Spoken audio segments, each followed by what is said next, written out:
今天给大家讲一部由真人真事改编的高分电影，虽然全片的氛围低调深沉，但它所给人的警示却是振聋发聩。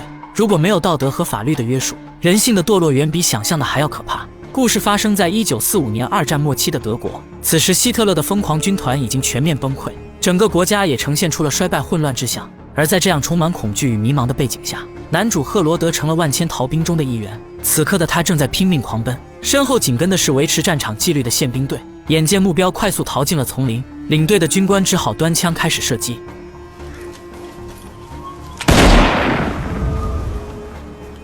幸运的是，赫罗德躲过了致命一枪，但他的精神也几乎到了崩溃边缘。拖着已经饿了3天3夜的身躯，赫罗德终究是再也跑不动了。他大口地喘着粗气，万念俱灰的样子像是要放弃了。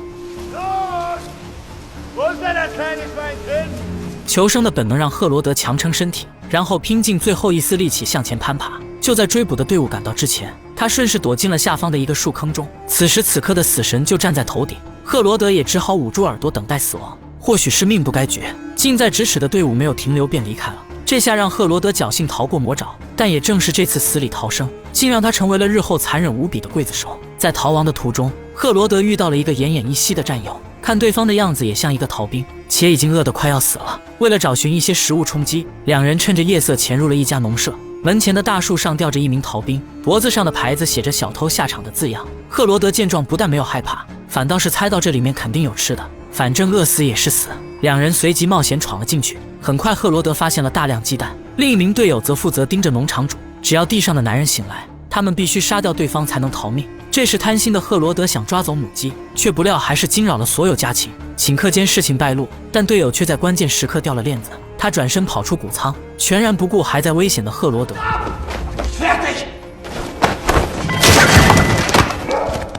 而随着农场主呼唤同伴出来，队友刚跑出去就被团团围住，并被众人当场活活打死。这个时期的逃兵与战犯无疑，他们的生命如同蝼蚁一般微不足道。如此一幕下的赫罗德魂飞魄散，这才下意识地连滚带爬逃离了农场。虽然又一次侥幸死里逃生，但他还得忍受与日俱增的饥饿与寒冷。也不知道过了多久，赫罗德发现了一辆抛锚的汽车，地上还残留着一堆未烧完的文件。顾不上思考太多，急忙查看车上有没有物资，却惊喜地看到后座的箱子中放着衣服。这下犹如黑暗中的一道光束，瞬间让赫罗德有了生的希望。除此以外，箱子里的鞋子也大小合适，就好像是为他量身定做一般。另外最里面还放着一筐苹果，一切的一切简直是上天的恩赐。接着继续翻找箱子，赫罗德又发现了一套崭新的军装，从上面的标识可以看出，这是一套含金量极高的空军上尉。然而此刻的他怎么也不会想到，这套军装将会把他推向人生巅峰。有了虚伪皮囊的加持，赫罗德仿佛化身成了一名真正军官，甚至完全沉浸在了角色中。他开始模仿上尉的常见动作，就好像自己正统领着一个队伍。Was haben Sie gesagt? Was habe ich gehört da? Ja? Rennen sollst du. 这时身后突然传来脚步声，如梦初醒的赫罗德瞬间被吓出冷汗，定睛查看，是一个老兵缓缓走来。他落魄的样子明显也是一个逃兵。为了保住性命，老兵声称自己名叫瓦尔特，他在行军时与队伍走散，并祈求为赫罗德效力。如此情形惊的赫罗德没有出声，他料定对方肯定把自己当成了军官。为表忠心，瓦尔特当即放下步枪，转身又去主动维修车子。此刻赫罗德的内心十分矛盾，他悄悄走上前捡起地上的枪，然后迷茫的不知道下一步该怎么办。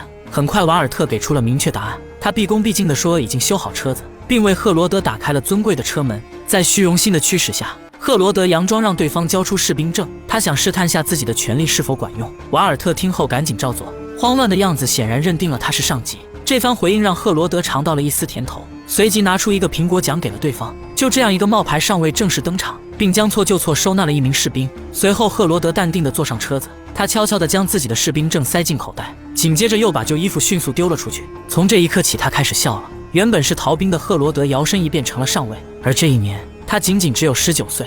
夜幕降临，瓦尔特在附近找了一间小酒馆，他们想在这里蹭点免费食物。赫罗德一进门便高喊行军口号，可屋内的所有人却表情冷漠。现在德军马上就要投降，所以在败局已定的情况下，就算是来个大将军也不会得到尊重。 Ich persönlich nehme, Herr Hauptmann. Uniformen sind nur kein schöner Anblick mehr. Ja, schon gar nicht deutsch.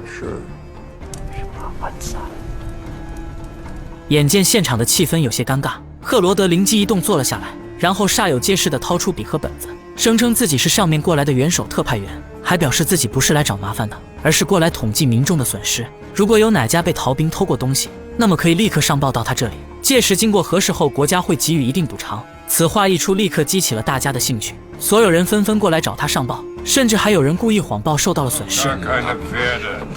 Gibt's da was zu essen? Frühstück ist lange her. Sogar noch Braten da. Freitag, Braten. Gehen Sie dem Wirt zur Hand. Gehen Sie schon. 来到后厨的老板切了一些烤肉，可他刚刚端起就遭到了抢夺。显然瓦尔特的身体早已按捺不住，这个举动让老板对他们起了疑心。真正的特派员不可能这么狼狈。此时赫罗德也察觉到了老板，尽管肚子已经饿得不行，但他还是强忍着饥饿带来的折磨，然后慢条斯理地将肉送入口中。他知道此刻的演技最为重要，不然一旦暴露，必然会葬身于此。可惜一旁的瓦尔特却是狼吞虎咽，他的样子更加深了老板的猜想。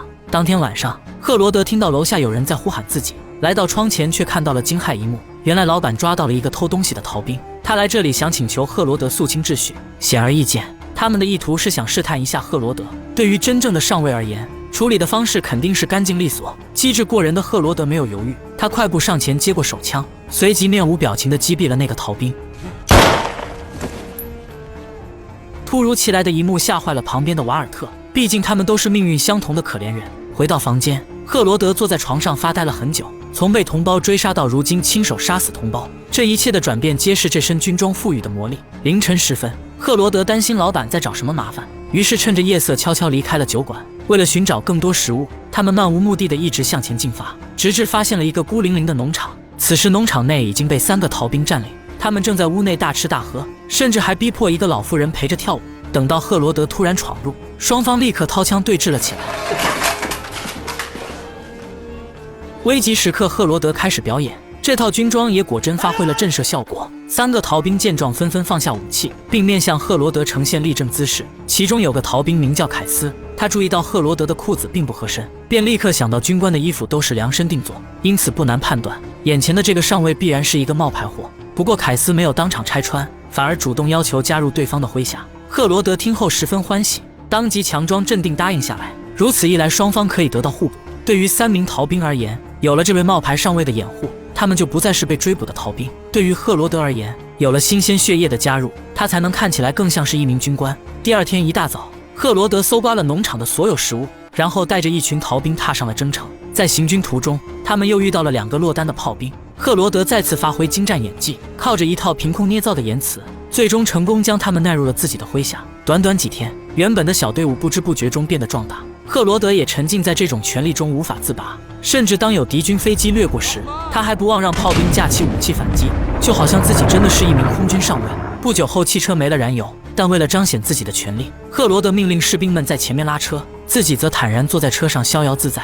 这一举动很快引起凯斯的强烈不满，他决定不再忍受这个冒牌货的折磨，并端枪指向了还在得意的赫罗德。而就在这千钧一发之际，有一辆宪兵车突然出现视野，他们是专门负责抓捕逃兵的小分队，任何行进的队伍都要接受检查。为首的宪兵队长命令所有人交出证件，包括坐在车上的赫罗德也是如此。因为口袋里装的是士兵证，不能示人，所以他只能强装镇定维持官威，还义正言辞地表示自己是元首特派员。不料宪兵队长根本不吃这套说辞，他执意要查看赫罗德的证件。眼看自己的身份即将败露，赫罗德只好选择了破釜沉舟。Wenn ich dann auch Ihre Papiere bitten darf. Als gleichrangiger Offizier habe ich dasselbe Recht, Ihre Dokumente zu überprüfen, wie Sie die meinen. Auch das werde ich übrigens in meinem Bericht vermerken müssen. Das können Sie mir glauben, Herr Hauptmann-Sichner. 宪兵队长被当场唬住，他不确定眼前的上尉是不是真的，也不敢拿自己的前途去冒犯一个特派员。在犹豫片刻后，宪兵队长最终放弃了检查，而赫罗德也险之又险地躲过一劫。这下让所有人都相信了赫罗德的身份，凯斯也投来了敬佩的目光。他没想到这个冒牌上尉的演技竟然如此精湛。Diese Plünderer muss man Lebensart nehmen. Herr Hauptmann? Ich begleite Sie auf Ihrer Kontrolle. Mach mir für meinen Bericht erst an ein Bild von der Lage und werde womöglich auch gerne mit zulangen. Heil Hitler! Heil Hitler!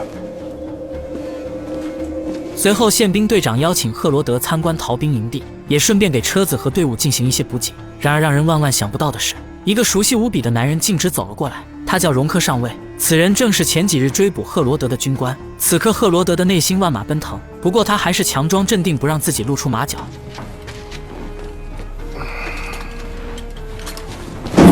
Wir kennen uns doch。这句问话犹如一道惊雷，差点让赫罗德原地跳了起来。他硬着头皮说自己是一名空军上尉，因为曾参加过多场战役，所以两人有可能在某一次战斗中见过面。眼看赫罗德的脸色十分不自然，容克上尉笑着说自己有过目不忘的本领，不过现在的他实在想不起来。听到这里的赫罗德松了口气，庆幸自己又逃过一劫。可实际上，容克上尉从第一眼就认出了赫罗德。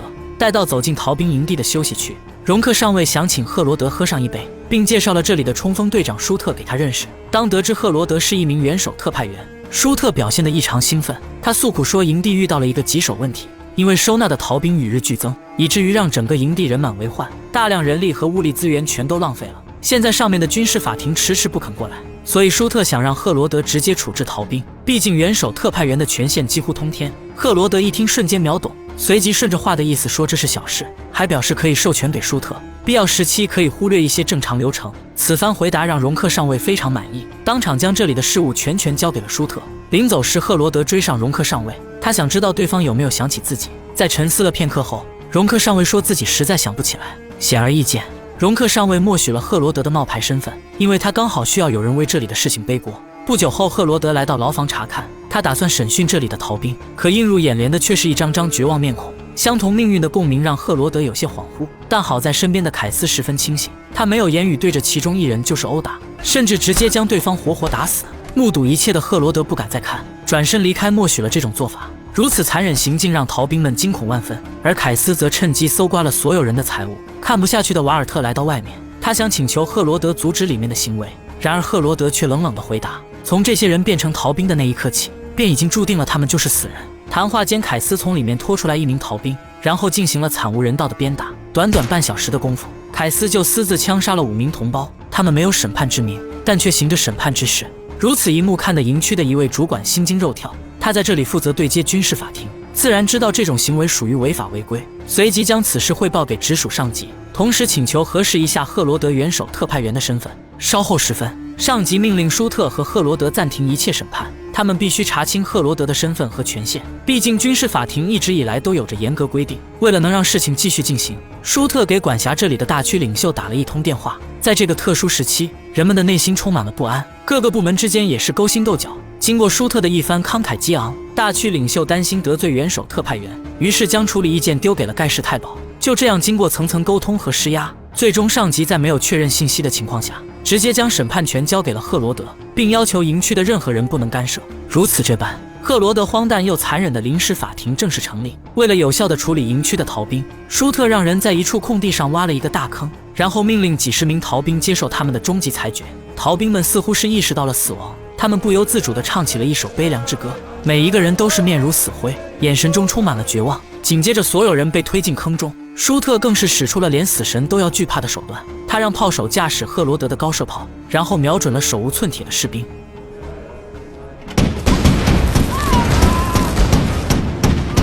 随着一发发让人心颤的子弹射出，深坑中顿时升起了一股血雾，惨不忍睹的画面无法形容。整个现场充斥着凄厉无比的惨叫。尽管赫罗德心中满是恐惧，但他的表情依然是波澜不惊。直到高射炮的弹药耗尽，可血腥的屠戮并未就此停止。舒特带人上前进行补枪，继续对着还有气息的同胞狂暴开火。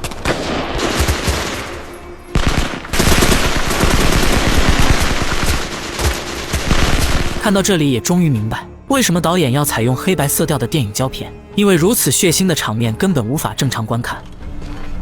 Herr Hauptmann, was hier vorgeht, entspricht in ganzer Weise den geltenden Vorschriften. In der Tat lässt sich das, was Sie hier veranstalten, nicht anders denn als eine bodenlose Schweinerei bezeichnen. Das ist menschenunwürdig. Ich werde das melden. 赫罗德并不在意别人的威胁，因为此刻的他已经不是当初的逃兵了。这场惨绝人寰的屠杀从白天直到晚上，就连空气中都弥漫着令人作呕的血腥味。看到从头至尾没有参加的瓦尔特，赫罗德决定帮助他完成蜕变。Freitag! Sie gehen rein!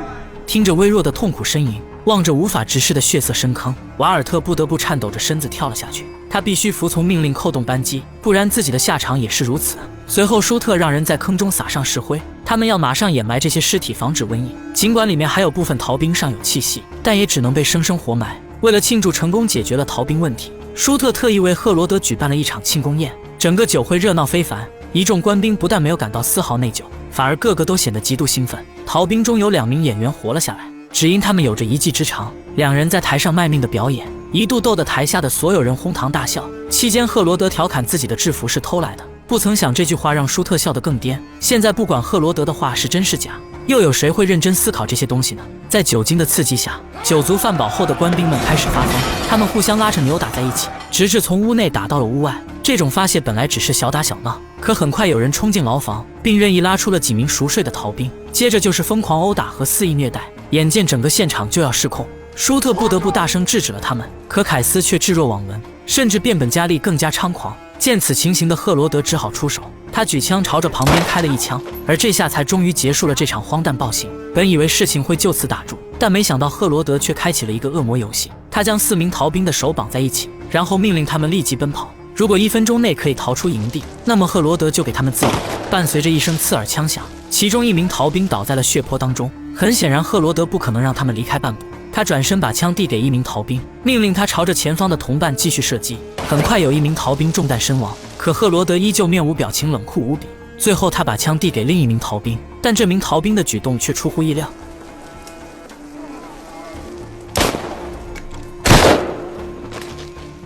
在人性面前，仍有人坚持了自己的原则，而通过赫罗德的步步引导，剩下的所有人全都展现了丧心病狂。他们没有丝毫的怜悯之心，反而是兴致勃勃参加了这场残忍游戏。最终4名逃兵全部应声倒下，赫罗德也心满意足地得到了满足。次日，赫罗德找人给他裁剪了衣服，这一次他的裤子变得非常合身，也代表着他最后一丝人性彻底泯灭。自此以后，赫罗德与舒特过上了逍遥快活的日子。他们夜夜笙歌，纸醉金迷，对抓来的逃兵更是肆意处置，整个营区也渐渐地变成了人间炼狱。然而正所谓人在做天在看，不久后营地上方突然出现几架英军战机，顷刻间便把这里炸成了一片废墟。让人感到意外的是，赫罗德竟然又一次侥幸活了下来。他捡起地上的帽子，然后穿上象征身份的军大衣，随即把幸存的几名士兵召集过来，并当场给他们每人晋升了3级军衔。几天后，赫罗德组建的小队成立了一个临时法庭，他们打着元首的旗号，肆无忌惮地扫荡着每一个看见的人。除了搜刮民众的财物和食物，他们还把一座城市的市长抓了起来。就算市长表示已经投降，可赫罗德还是直接击毙了他。没有法律和道德的约束，赫罗德就是一个名副其实的恶魔。他草菅人命，随意审判，光天化日下作恶都不带掩饰。也不知道从什么时候开始，赫罗德的权力和野心已经到达极致，就连跟随他的凯斯也成了针对对象。在一次寻欢作乐的酒会上，只因凯斯看中了他也喜欢的女人，于是赫罗德便让人把凯斯拉出来问斩。这一幕妥妥的皇帝做派。此刻的他已然迷失在了人性的黑暗里。所幸这样的日子并未持续太久，很快最高级别的宪兵队开始肃清秩序，他们抓捕了所有为非作歹的士兵，还在围剿赫罗德时得到了重要发现。当时赫罗德试图吃掉自己的士兵证，只可惜宪兵队及时赶到阻止了他，而这也让冒牌上位的真相大白于天下。随后不久，赫罗德被送上了军事法庭，他对自己的罪行供认不讳，审判长则当庭判处他绞刑。然而陪审的大将军却提出反对，他觉得在这样混乱不堪的战争年代，赫罗德的行为不仅没有给国家造成损失，反而还在后方稳固了军队的士气。如此才华可以说是万里挑一，所以他决定法律应该对赫罗德网开一面，甚至还想将其送到前线继续为国效力。听闻此话的赫罗德当即宣誓忠心，可此番表现也不过是缓兵之计罢了。在他的骨子里，自己依旧是一个不折不扣的逃兵。休庭期间，赫罗德铤而走险逃离了羁押所，他可不想再去前线玩什么战争。踏着一片尸骨残骸，赫罗德消失在了一片树林中，直到1945年5月23日，英国海军在一处码头抓获了赫罗德，并对其执行了死刑。而这一年，他仅仅只有21岁。